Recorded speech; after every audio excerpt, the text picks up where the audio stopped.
कसा येतो? सकाळी छानपैकी स्वयंपाक केलेला असतो, नवरा गेलेला असतो, किचन बिचन स्वच्छ केलेलं असतं, तासभर कलंडीन म्हणतो, तेवढ्यात ननंदीत.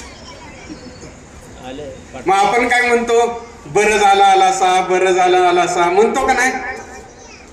हे पोरं म्हणते आत्ती आली, ती पिशवीत चापासते, ती काय आहे काय नाही. तुम्हाला किती आनंद झालेला असतो, पण खरंच झालेला असतो का? हा, माधुरी दीक्षितला लाजवाल असा अभिनय करतो का नाही आपण? तोंडावर म्हणतो बरं झालं आलासा ना, आता म्हणतो तासभर कलंडीन म्हटलं तर बरे येऊन टापाटली म्हणतो का नाही? आणि गरजेच्या नात्याने कसं एकत्र येतो?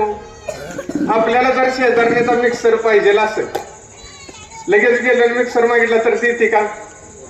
मग तिला जावबद्दल सांगायला लागतं, भाऊजोबद्दल सांगायला लागतं, आणि तुम्ही किती गुणाचं आहे बोलायला लागतं, आणि तुम्हाला फक्त तुमच्या स्वभावाचा फायदा घेऊन ही कशी मोठी झाली बोलायला लागतं.